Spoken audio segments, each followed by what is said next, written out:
మీ పైన ఒక మంచి విమర్శ ఉందన్న. ఎక్కువ మాట్లాడు, సౌమ్యంగా ఉంటాడు, బుద్ధి స్వభావి అంటారు. ఇది నిజమానా? తప్ప అది నేను అనుకునే సోమనేం కాదు. నేను 14 సార్లు జైలుకి పోయించుకోండి. కొట్టినోడే నేను కూడా. అధ్యక్షుడు అయినా కదా తెలంగాణ దానికి. అసలు ఎడికి వచ్చిండు, పుట్టుకుని వచ్చిండు. అది మీ గురించి అస్సలు ఎక్స్పెక్ట్ చేయలేదు మేము. అంటే నేను అట్లా ఊరుకొని రాలే కదా, పోరాడినాం, కొట్లాడినాం, చూసుకుంటాం, అన్ని రకాల పనులు చేసినాం. మీ మ్యారేజ్ అన్న? నాది అరేంజ్ మ్యారేజ్. అయితే ఆమె లేదు ఇప్పుడు, 8 years back. What is single point అభిప్రాయం అబౌట్ దిస్ రేవంత్ రెడ్డి సర్కార్? మాకు పెన్షన్ రాలేదు సార్, 18 నెలలు అయింది. వాడు సూసైడ్ చేసుకున్నాడు పాపం. రేవంత్ సార్ రెడ్డి సర్కార్ దానికి ఇంకా ఏమంటాం మనం? సర్కార్ ఫర్ కమిషన్, సర్కార్ ఫర్ కాంట్రాక్ట్, సర్కార్ ఫర్ కరప్షన్, సర్కార్ ఫర్ కాంట్రాక్టర్స్, ఆల్ సిసిసిసి.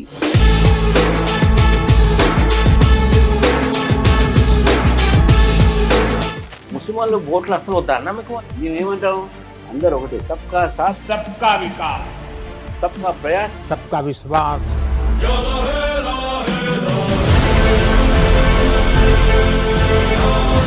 ఇది మన స్లోగన్. కాబట్టి మీ హిందువులు రెచ్చగొట్టం, ముస్లింలు రెచ్చగొట్టం.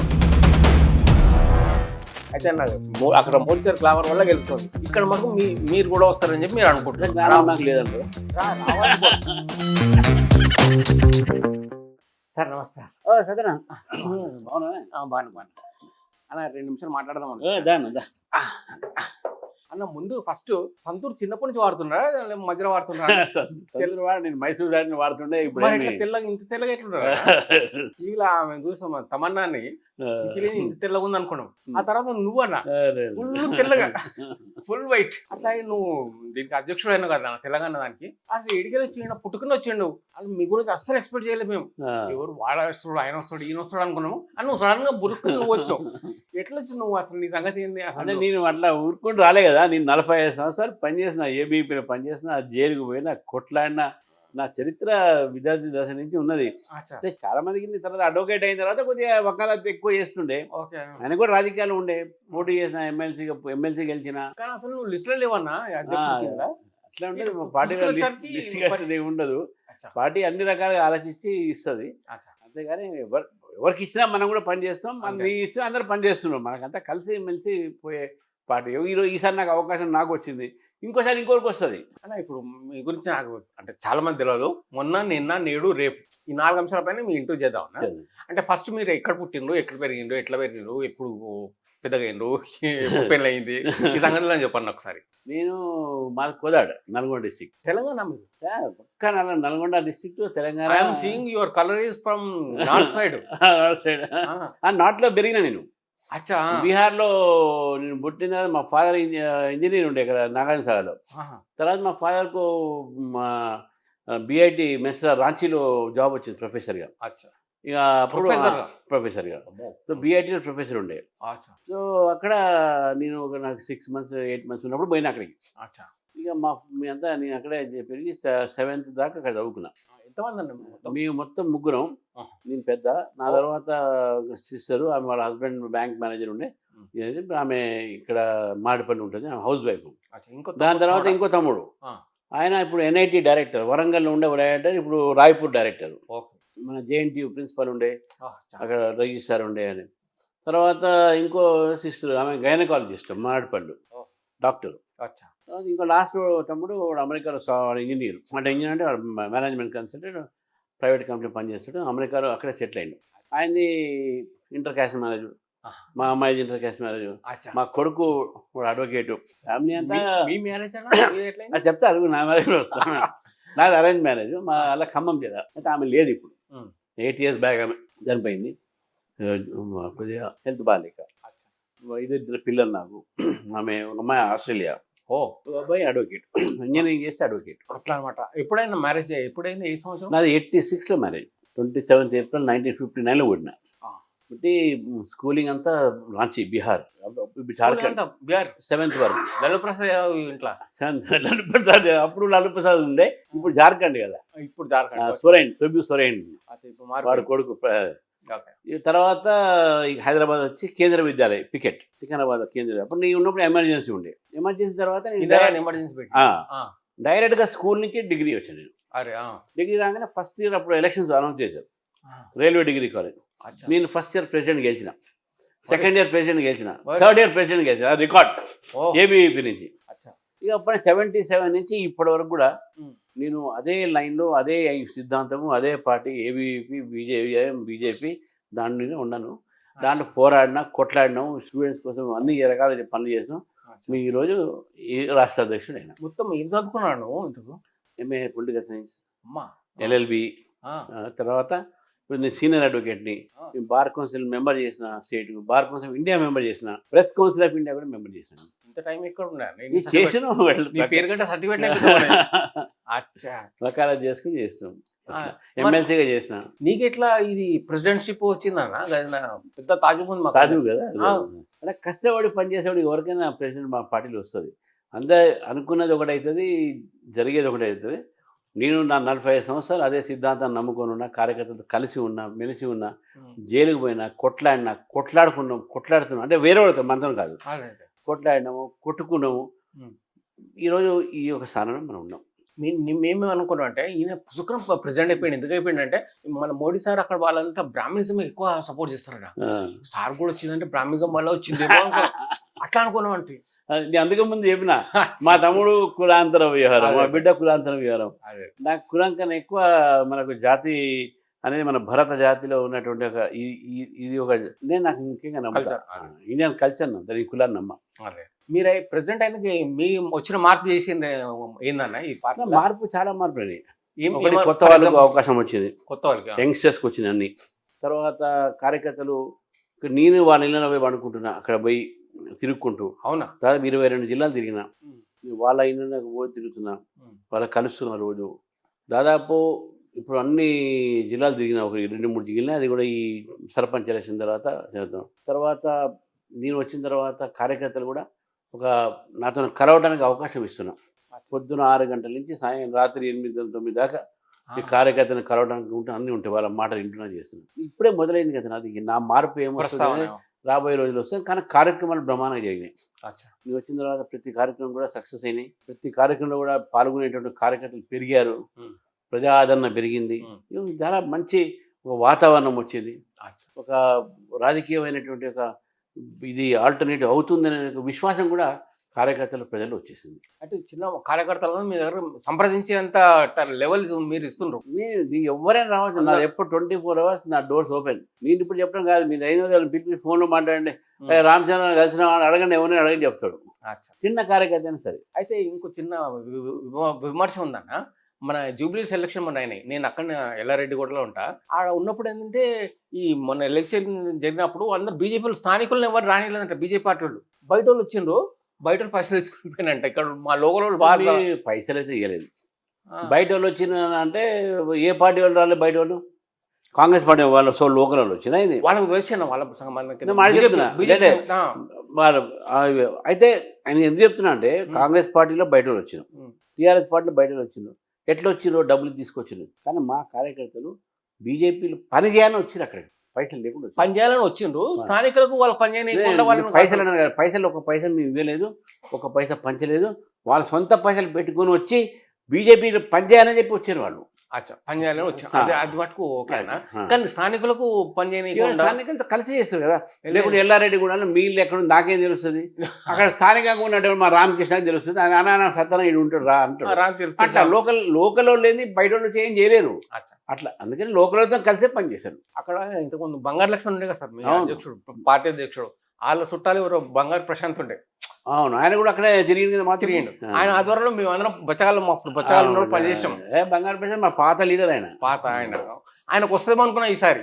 అంటే నాకు తెలియదు, ఎవరైనా అడిగిన నన్ను అయితే అడగలేదు ఆయన, మరి ఎవరైనా అడిగినొచ్చు. కానీ లాస్ట్ టైం అప్పుడు నేను బచ్చగాళ్ళు ఉన్నప్పుడు, అంటే నేను చదువుకున్నప్పుడు లా కాలేజ్ ఉంది కదన్న, ఆ లా కాలేజ్ లో బీజేపీ తరఫు నుంచి నేను కూర్చున్నా, వార్డు దాంట్లో election polling agent polling agent లో కూర్చున్నా. ఆ హీరో శ్రీకాంత్ వచ్చినప్పుడు, అవును శ్రీకాంత్ చూసినాం, ఇంత గొప్ప అదృష్టం కూడా పోయినా అప్పుడు మిమ్మల్ని చూస్తున్నారు టీవీలో.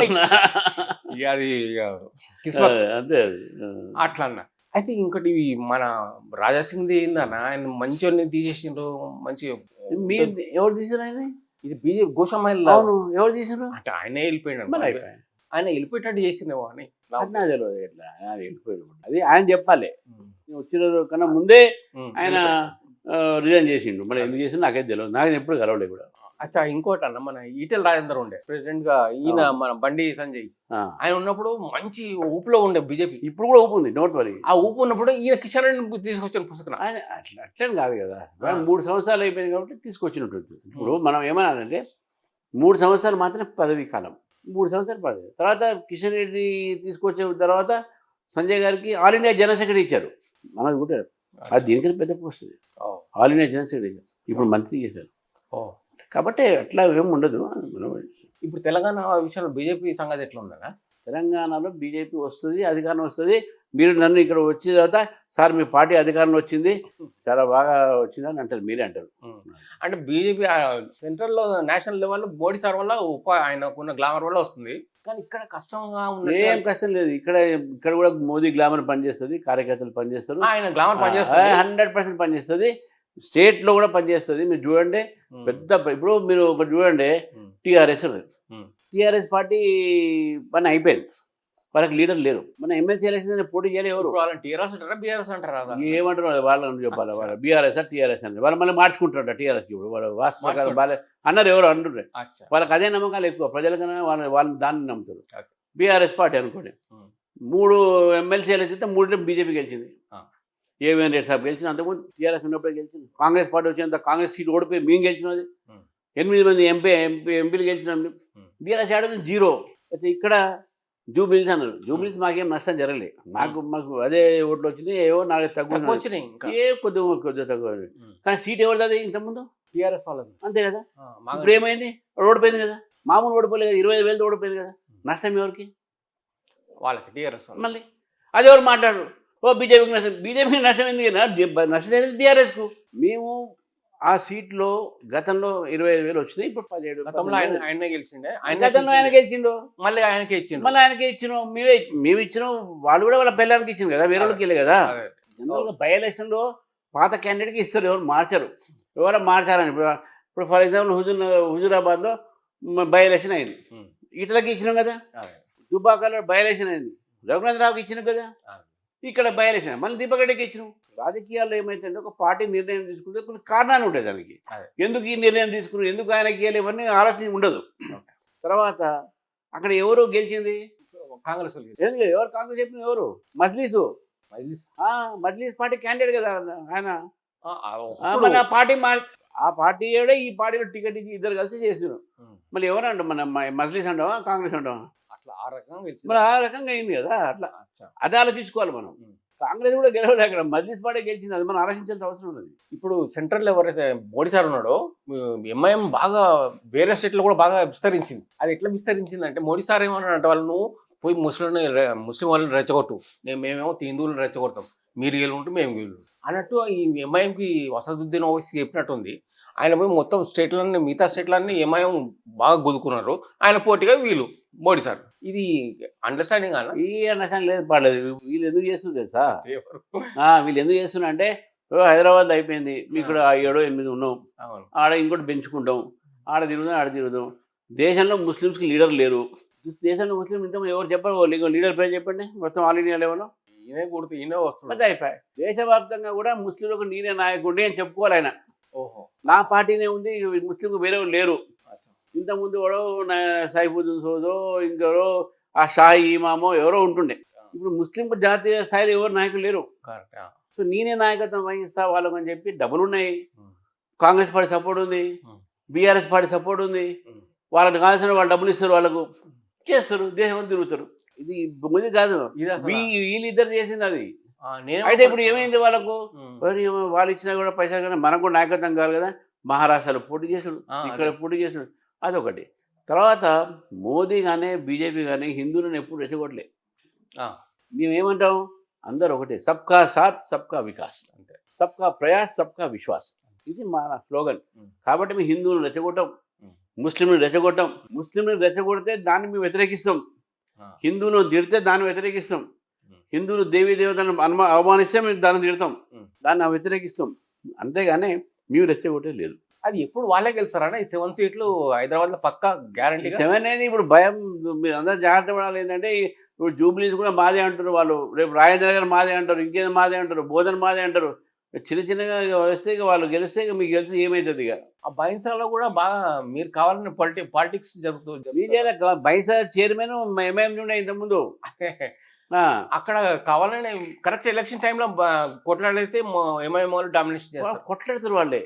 మసీద్ ముందు నుంచి మనల్ని పాపం కొడతారు వాళ్ళు. తర్వాత 2-3 గొడవలు అయితే చక్కగా. ఇప్పుడు అదే ఇప్పుడు మన మస్జిద్ ముందు నుంచి వినాయక చవితి పోనీరు, ప్రొసెషన్ పోనీరు. ఏమన్నా పోతుంటే కూడా పెళ్లి పండగ పోతారు, ఊరేగింపు చేసి తీయనీరు. అట్లా నేను పోయొచ్చాను కదా బైసా. ఎలక్షన్స్ అప్పుడు గొడవ, ఎప్పుడు గొడవలు అవుతుంటే ఆడ ఆ పిల్లలందరూ జైల్లో ఉంటే నేనే బెయిల్ ఇప్పించిన, అందరికి నేనే ఆర్గ్యూ చేసిన.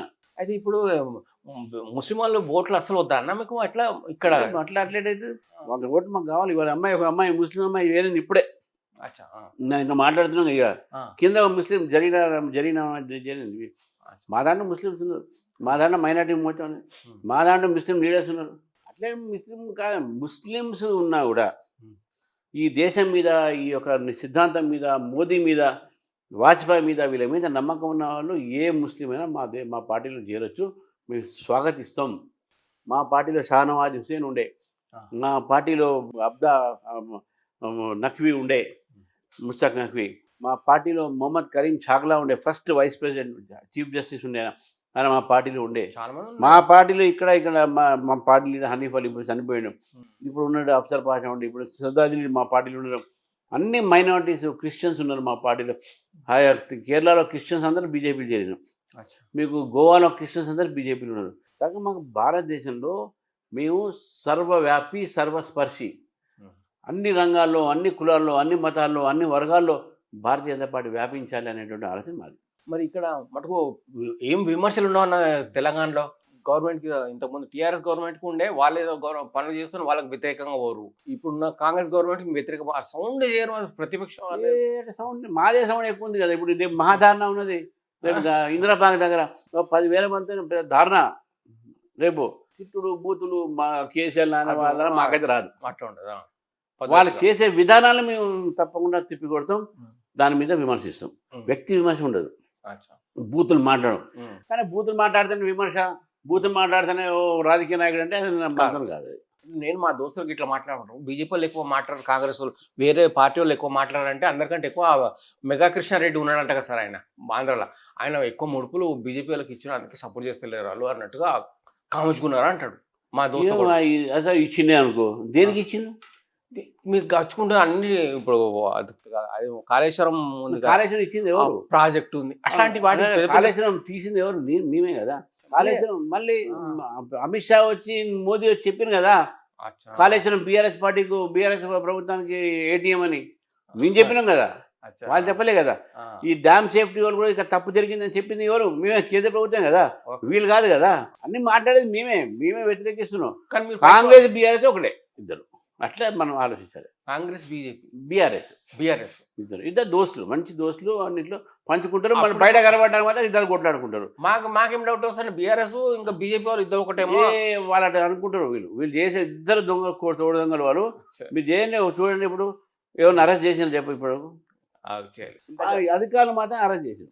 ఇంకోటనా, ఈ ఆంధ్రప్రదేశ్ లో బీజేపీ మోడీ సార్ ఎక్కువ వాళ్ళకు ఫర్గా ఉంటాడు, ఎందుకంటే ఎంపీ సీట్లు ఎక్కువ ఉన్నాయని చెప్పి. ఎందుకు అది నాకు అర్థం కాలేదు. మాకేడా ఎంపీలు 2 ఉన్నాయి అక్కడ, బీజేపీ వాళ్ళది.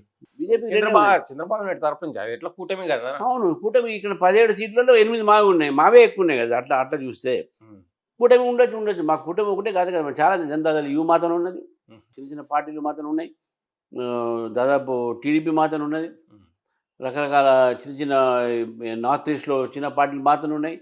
ఎన్డీఏ అంటే పెద్ద కూటమి, 20 పార్టీల కూటమి అది. కాబట్టి అది తెలంగాణకు, ఆంధ్రాకు వివక్షత ఉండదు. ప్రధానమంత్రిగా దేశం అంతా ఒకటే, అది ఆంధ్ర అయినా సరే, తెలంగాణ అయినా సరే, ఒడిశా అయినా సరే, లేక ఇంకేదైనా సరే, తమిళనాడు అయినా సరే. విమర్శలు ఉంటాయి, వేరే పార్టీ విమర్శలు, విధానాల విమర్శలు ఉంటాయి. కానీ ఎప్పుడైతే పరిపాలన కోసం వస్తే, ముఖ్యమంత్రి గారికి నల్గొండ జిల్లా ఎంతనో, మహబూబ్నగర్ జిల్లా అంతే ఉండాలి, ఉమ్మడి జిల్లా. ప్రధానమంత్రి తెలంగాణ ఎంతనో ఆంధ్ర అంతనే ఉండాలి అనేది మనం గుర్తుపెట్టుకోవాలి. అట్నే ఉంటుంది. ఆలోచనతోనే భారతదేశం నడుస్తుంది, పనిచేస్తుంది. మీ పైన ఒక మంచి విమర్శ ఉందన్న. ఎక్కువ మాట్లాడు, సౌమ్యంగా ఉంటాడు, గచ్చుకుంటాడు, మృదు స్వభావి అంటారు. ఇది నిజమానా? తప్ప అది? అంటే కామ్ ఉండడం తప్పు కదా. ఇప్పుడు బండి సంజయ్ అగ్రెసివ్ గా తోసుకొని వెళ్ళిపోతాడు ముందుకు. నేను కూడా ఆయన నేర్పుతున్నా, నాకు ఎట్లా పోవాలి నేను కూడా నేర్చుకుంటా ఆయన దగ్గర. అంటే ఇట్లా కామ్గా ఉండడం అది తప్పు కాదు. అట్లేం కామేం ఉండవు మేము. అవసరం పడితే ఎగురుతాం, ఏముంది దాంట్లో. అవసరం పడితే ఇప్పుడు ఏదైనా కుట్టిందనుకో అబ్బా అనుకుని ఉంటాం మనం. అట్లే ఉంటుంది అది. అవసరం పడితే అది కూడా చేస్తాం మనం. నెక్స్ట్ ఆయన దగ్గర నేర్చుకుంటాం నేను మళ్ళీ. మా మిత్రుడే కదా. నెక్స్ట్ స్టెప్ అయిందన్న మీకు బీజేపీ అధికారంలో రావాలి, తీసుకురావాలి. రావాలి, ఎట్లా రావాలి? వస్తుంది. ప్రజలు ఆలోచిస్తున్నారు. ఇప్పుడు నేను చెప్తున్నా కదా, ఈ రోజు భారతీయ జనతా పార్టీకి ప్రజల్లో మంచి ఆదరణ ఉన్నది. మోదీకి ఆదరణ ఉన్నది. మోడీకి ఆదరణ ఉంది. అదే దానివల్ల భారతీయ జనతా పార్టీ విశ్వాసం కూడా పెరిగింది. మా భారతీయ జనతా పార్టీలో ఈరోజు చాలా అంటే చదువుకున్న వాళ్ళు, పేదవాళ్ళు, ఈవెన్ మీరు ఇంతమంది చెప్పిన ముస్లిమ్స్, మైనారిటీ, వీళ్ళు కూడా అదే ఒక్కసారి బీజేపీకి ఇస్తామని ఆలోచన ఉంది. ఎందుకు చెప్తాను, బీఆర్ఎస్ 10 సంవత్సరాలు ఇచ్చారు. ఈ దేశాన్ని మొత్తం, రాష్ట్రాలు మొత్తం కూడా చేశారు. తర్వాత చూపెట్టారు, మన చుక్కలు చూపెట్టారు. ఆ చుక్కలు ఇప్పుడు కాంగ్రెస్ చూపెడుతున్నారు. జీతాలు ఇవ్వట్లేదు. వాడు పెన్షన్లు గవర్నమెంట్ ఆఫీస్, వాడు గవర్నమెంట్ రోజు నా ఇంటి ముందు కింద చూస్తే లైన్ పడి ఉంటాయి. ఏంది అంటే మాకు పెన్షన్ రాలేదు సార్, 18 నెలలు అయింది. వాడు సూసైడ్ చేసుకున్నాడు పాపం, ఒక గవర్నమెంట్ ఎంప్లాయీ. మీరు వచ్చినాక మీరు కూడా అట్లా చేస్తారు. మీరు ఏం కదా, ఆ విషయం మా మీద ఉంది. అందుకే అంటున్నా, నేను అదే అంటున్నా. కాంగ్రెస్ చూశారు, బీఆర్ఎస్ని చూశారు, ఒక అవకాశం బీజేపీకి ఇచ్చి చూసాం అనేది ప్రజలు చేస్తారా లేదా చూద్దాం. వాళ్ళు చేస్తారు అనే ఆలోచన ఉంది వాళ్ళని అంటున్నా. ప్రజల్లో ఆలోచన ఉన్నది. కానీ మీ దాంట్లో అంత గ్రూపిజం మనుషుల దగ్గర గ్రూప్ జంతువులు ఉంటాయి. మనుషులో ఉంటుంది గ్రూపిజం కాదు, ఆలోచన విధానాలు మారుకుంటాయి. మీరు అన్నారు బండి సంజయ్ ఒకరు అంటాడు, రామచంద్ర ఇట్లా అంటాడు. అదొక విధానం. విధానాలు మారుకుంటూ అభిప్రాయ భేదాలు ఉండొచ్చు, కానీ గ్రూప్స్ లేవు. అసలు గ్రూప్స్ లేవు. ఎలక్షన్ టైంలో అందరూ కలిసి పోరాట 100% గెలుస్తారు, కలిసి పనిచేస్తాం. ఇప్పుడు నెక్స్ట్ ఖైరతాబాద్ ఎలక్షన్ ఏమన్నా నిలబడుతున్నా, ఏమన్నా ఉందా? ఖైరతాబాద్ ఎలక్షన్ వస్తే మాత్రం పొలిటికల్ పార్టీగా మీరు చేస్తాం, అది గెలుస్తాం కూడా. అది మీ జూబ్లీస్ వదిలిపెట్టండి. జూబ్లీస్ మా సీట్ కాక టీఆర్ఎస్ సీట్ వాళ్ళు ఓడిపోయారు కదా. మా సీట్ ఇది ఉండే గతంలో. ఖైరతాబాద్ రామచంద్ర సాబు ఎమ్మెల్యే ఉండే కదా. ఇప్పుడు నెక్స్ట్ ఉండదా? ఇప్పుడు నెక్స్ట్ ఎలక్షన్ ఎప్పుడు వస్తే అప్పుడు మీదే ఉంటుంది, బీజేపీ గెలుస్తుంది 100%. మీరు రాసుకోండి. ఇప్పుడు మన ఇద్దరం కూర్చున్నాం, ఈ డేటు తీసి రాసుకోండి. నేను చెప్తున్నా, మళ్ళీ తిరిగి వచ్చినా మళ్ళీ ఇదే ఆ సీట్ గెలిచి మన ఇద్దరం ఇంటర్వ్యూ చేసుకుందాం. ఓకే. మీ వెనక బ్యాక్గ్రౌండ్ చూస్తే ఓటమి ఎక్కువ ఉందన్న. ఓటమితోనే సక్సెస్. ఇప్పుడు ఫర్ ఎగ్జాంపుల్ హుజూరాబాద్ ఉండే, కాంగ్రెస్కి ఎన్నో స్థానం వచ్చింది, ఎన్ని ఓట్లు వచ్చినాయి? 3000 వచ్చిన ఓట్లు. 3 కూడా ఉండే, కాంగ్రెస్ ఎన్ని వచ్చిన ఓట్లు? 2000 వచ్చిన ఓట్లు. దుబ్బాక ఉండే, కాంగ్రెస్ ఎన్నో వచ్చినాయి? 8000 వచ్చిన ఓట్లు. వాళ్ళు ఓడిపోయారు కదా. రాజకీయాల్లో ఓటమి ఉంటుంది, గెలుపు ఉంటుంది. ప్రజలు ఆలోచిస్తారు. మేమంతా ఇప్పుడు గెలుపు దిశలో ఉన్నాం. గెలుపు దిశలో ఉన్నారని మీరు అనుకుంటారా, లేకపోతే నిజంగా ఉన్నారు? నేనే ఉన్నాం కాబట్టి అంటున్నా. నేను మామూలుగా మరి చెప్పట్లేదు. నేను గమనించే చెప్తున్నా. నేను ఎంఏ పొలిటికల్ స్టూడెంట్, పాలిటిక్స్ కూడా గమనిస్తా. నేను అనాలిసిస్ చేస్తా. నేను అనుకునేది సోమనీయం కాదు. నేను 14 సార్లు జైలుకు పోయించినోడిని, నేను కొట్టినోడిని. నేను కూడా మన స్టూడెంట్స్ డేస్లో నన్ను కొట్టినో, నేను కొట్టినా అని నడిచినాయి ఆ రోజుల్లో. నేను అడ్వకేట్ అయిన తర్వాత ఇక మన అడ్వకేట్గా హుందాగా ఉండాలని చెప్పి మన అసలు స్వరూపం ఇక చూపెడితే ఇక అది బాగుంటుంది. ఇంకా అయితే అక్కడ మోడీ సార్ ఎట్లా గెలుస్తున్నాడు, మోడీ సార్ గ్లామర్ వల్ల గెలుస్తుంది. ఇక్కడ మటుకు మీరు కూడా వస్తారని చెప్పి మీరు అనుకుంటున్నారు. గ్లామర్ నాకు లేదంటారా? గ్లామర్ కదా, గ్లామర్ మీరు ఫుల్ గ్లామర్. ఇక్కడ మీ పనుల మీద గెలుస్తాం, మా సిద్ధాంతం మీద గెలుస్తాం, మా విధానం మీద గెలుస్తాం. మీరు అన్నది 100% కరెక్ట్. మోదీ గారి చరిష్మా ప్రపంచంలో అందరికీ ఎక్కువ వెనక్కి ఉన్నది. ఇంటర్నేషనల్ లెవెల్లో కూడా ఉంది ఇంటర్నేషనల్ చరిష్మా. సో కాబట్టి ఆ చరిష్మా మాకు కూడా కొద్దిగా వస్తుంది కదా, రావాలని కోరిక. నెక్స్ట్ టైం మీరు రావాలని కోరిక. ఇంకా మీ ప్రణాళిక ఏంటన్న? ఫస్ట్ ప్రణాళిక ఏంటంటే, ఇప్పుడు గ్రామాల్లో మేము పెరగాలి. మీ ఫస్ట్ టైం సర్పంచ్లు చాలా ఎక్కువ మంది పోటీ చేస్తున్నాం. ఇంతకుముందు ఈ సర్పంచ్ పెద్ద పట్టించుకోలేదు, వార్డు మెంబర్లు పెద్ద పట్టించుకోలేదు. ఈసారి 1,10,000 మంది వార్డు మెంబర్స్ ఉన్నారు. దాదాపు 12,000 పైగా 12,760 గ్రామ పంచాయతీలు ఉన్నాయి.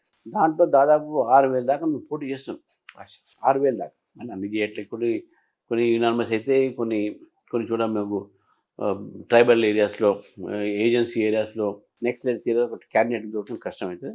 మాకు వచ్చిన రిపోర్ట్స్ అయితే ఇప్పటికే 20 సర్పంచ్లు యునానిమస్ అయిపోయినాం, 20 దాకా. ఓ దాదాపు 110 వార్డు మెంబర్లు ఆల్రెడీ గెలిచినాం అని యునానిమస్ అవి ఇవి. అంటే ఊళ్ళో ఏం చేస్తున్నారు, కాంప్రమైజ్ అయిపోయి మీరు ఇది చేసుకుంటే అది తీసుకుని చేస్తారు, అది అట్లా అయింది. 20 దాకా మా అకౌంట్లో ఉన్నది. ఇప్పుడు రేపు లాస్ట్ టైం మేము లెక్క పెడితే మాకు 100 సర్పంచ్లు ఏదో ఉండే ఓవరాల్ స్టేట్లో. ఇప్పుడు దాదాపు మాకు 4,000 సర్పంచ్ మేము గెలుస్తుంది మాకు పూర్తి నమ్మకం. 3 నుంచి 4,000 దాకా, 3 నుంచి 4,000. ఇది మా బేస్ పునాది. అది మీది బీజేపీ మీది మా- ప్రెసిడెంట్ అయినాక అట్లా అట్లా ప్రెసిడెంట్ పార్టీ పునాది అంతే. పార్టీ నేను ప్రెసిడెంట్ అయినా కలిసి పనిచేస్తాను అందరు. అదే నీ ఒక్కరితో అది చేయను. ఉండాలి. నాకు గ్రూపిజం ఉండాలి. రెండు చేతులు ఉంటేనే నేను, అవును నాతో పాటు 10 చేతులు కలిస్తేనే పార్టీ. అవును సో నీ ఒక్కనే కాదు కదా, నేను ఏది కూడా నేను సొంత నిర్ణయం తీసుకుని అందరు కలిసి సమస్య నిర్ణయం, నాయకుడిని కూడా సమస్య నాయకత్వం ఉంటుంది. ఓడినా గెలిచినా అందరం కలిసి దాన్ని రెస్పాన్సిబిలిటీ తీసుకోవాలి అని.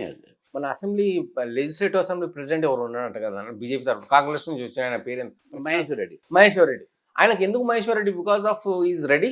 అట్లేం లేదండి, అట్లేం ఉండదు. ఆయన సెకండ్ టైం ఎమ్మెల్యే మా పార్టీలో ఆ దాంట్లో. అయితే ఇంతకుముందు ఆయన రాజాసింగ్ మీ 3 సార్లు అయింది కదా, అవును ఆయనకు చెప్పినావు నువ్వు జారా బాబు అని చెప్పి, నాకు తెలుగు రాదన్నా నేను చేయలేనని చెప్పినట్లు. అని బీసీ ఎస్సీ ఎస్టీస్ వాళ్ళకి ఎక్కువ సపోర్ట్ చేయాలన్న బీజేపీ ఎందుకు లేదు, మా పెద్ద నాయకులే బీసీ, ప్రైమ్ మినిస్టరే బీసీ, ప్రైమ్ మినిస్టర్ బీసీ, మా లక్ష్మణ్ గారు బీసీ, మా R Krishna MP BC, 2 Rajya Sabha ఎంపీలు బీసీ, మా deputy floor leader BC Payal Shankar, కింద క్యాడరు జిల్లా ప్రెసిడెంట్ అందరూ బీసీ. మా దగ్గర ఉన్న బీసీలు వేరే చోట ఎక్కడ ఉన్నారన్న. కాకపోతే ఏంటంటే మేము బీసీ అని చెప్పి ముందు కన్నా ఎక్కువ మేము ఇండియన్ అనేది భారతీయులు హిందువులను ముందు చెప్పుకుంటాం. కానీ కొద్దిగా అట్లా మీకు కొంతమంది తెలియకపోవచ్చు, కానీ లెక్క తీస్తే బీజేపీలో ఎస్సీలు బీసీలు ఎక్కువ ఉంటారు. ఇంకోటి సనాతన ధర్మం అని మీరు ఎక్కువ ప్రచారం చేస్తారు. ఎక్కువ మేము ప్రచారం చేయాలి, వాళ్ళు మనం తిడితే మనం దాన్ని వ్యతిరేకిస్తున్నాం. మేము రాజకీయ పార్టీ, మేము ధార్మిక పార్టీ కాదు కదా, ప్రచారం ఎందుకు చేస్తున్నాం? సనాతన ధర్మం పైన ఎక్కువ మాట్లాడుతున్నాను అనుకుందాం. సనాతన ధర్మాన్ని ఎవరైనా హేళన చేస్తే మేము మాట్లాడతాం. What is actually meaning of సనాతన ధర్మం అకార్డింగ్ టు యూ? సనాతన ధర్మం, సనాతన అంటే మీరు అది ఆది నుంచి వచ్చినటువంటి ఒక మన ఒక ధర్మాన్ని సనాతన ధర్మం ఉంటుంది. ఓకే. హిందుత్వం అనేది అది geo political term. Hindu is not a religious word, Hindu is a geo political term. సనాతన ఈజ్ ఎ రిలీజియస్ టర్మ్. ఈ సనాతన ధర్మంలో మనం నమ్మేది దేవుళ్ళు, మనం నమ్మే పద్ధతులు, మన ఒక వాడే మన ఒక కస్టమ్స్ ఇవన్నీ ఉంటాయి దాంట్లో. దీని సనాతన ధర్మం. మన విశ్వాసం అనేది సనాతన ధర్మమే ఉంది. హిందూ అనేది మనకి ఎట్లా వచ్చింది పేరు అంటే, సింధు నది మన దేశంలో ప్రవహిస్తుంది కాబట్టి ఇరాన్ వాళ్ళు సరిగా పలక హా అని అంటే ఆ సింధు హిందూ అయింది. ఓకే. హిందుస్థాన్ అనే వాళ్ళు అంటుండే మన. అట్లా మనకు వచ్చినట్టు హిందూ పేరు. అసలు మనందరం సనాతన ధర్మీలం, మన సనాతనీలం. అట్లా మనం సనాతన మనకు ధర్మం అది. మనం నమ్మకం, భారతదేశంలో కోట్లాది మంది అనాదిగా నమ్మకం వేస్తున్నటువంటి మన మతం పేరు సనాతన ధర్మం. భారతదేశంలో కుల వ్యవస్థ ఎప్పుడు లేదు అసలు. యాక్చువల్లీ సనాతన ధర్మం లేదు. ఇది తీసుకొచ్చింది బ్రిటిష్ వాళ్ళు పెట్టి మన అందరినీ పరిచయం చేశారు. బ్రిటిష్ వాళ్ళంతా ఇవన్నీ క్రియేట్ చేసిన థియోరీలు. ఈరోజు బ్రిటిష్ తీసుకొచ్చినటువంటి ఒక చదువుకొని కొంతమంది మేధావులు అని చెప్పుకునే వాళ్ళందరూ కూడా ఈ రకమైన థియోరీ ప్రజల్లో తీసుకుపోతున్నారు. భారతదేశం ఒకటే. అప్పుడు వ్యవసాయ ప్రకారంగా చేసినటువంటి ఒక వ్యవస్థని వాళ్ళు కులాలుగా వాళ్ళు మార్చి ఈ సమాజంలో వివక్షత తీసుకొచ్చింది బ్రిటిష్లు. దాన్ని తొలగించాల్సిన బాధ్యత మనందరిది.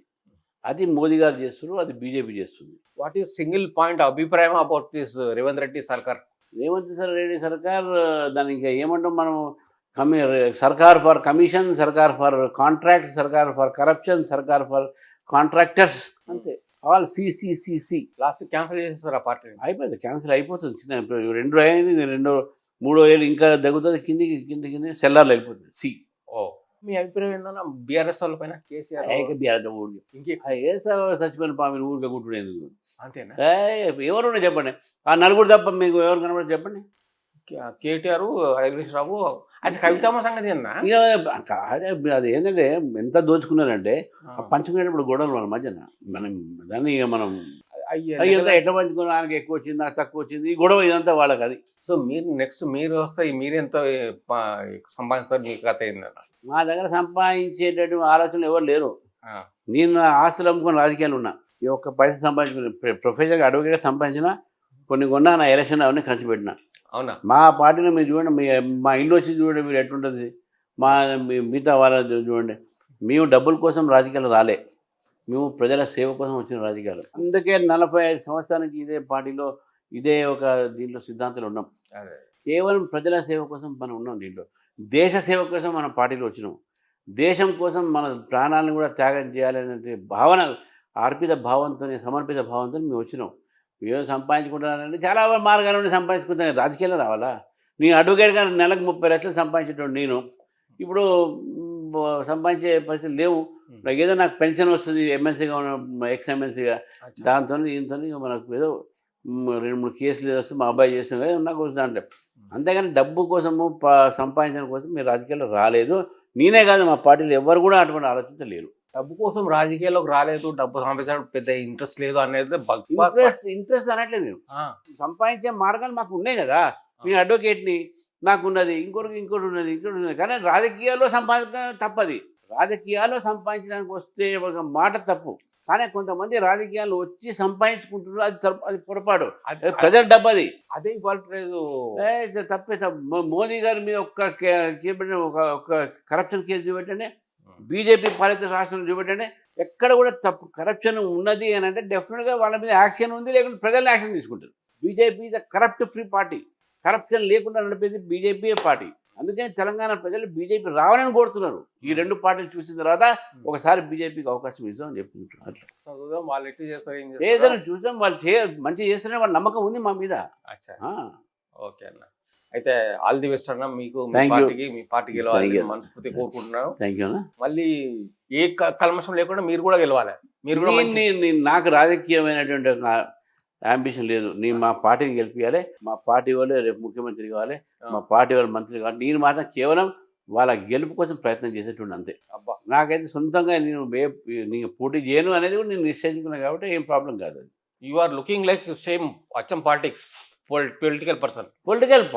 పార్టీలో ఉండి పని చేయాలి, పార్టీ కోసం పని చేయాలి అంతే. అచ్చా, political dialogues you are giving so much. మన పొలిటికల్ డైలాగ్ కొడతాం, ఎలక్షన్స్ కోసం కొడతాం. ఎలక్షన్ ఉండవు మేము అట్లా. ఇంకా టైం ఉందండి. సరే అయితే చాలా థ్యాంక్ యూ.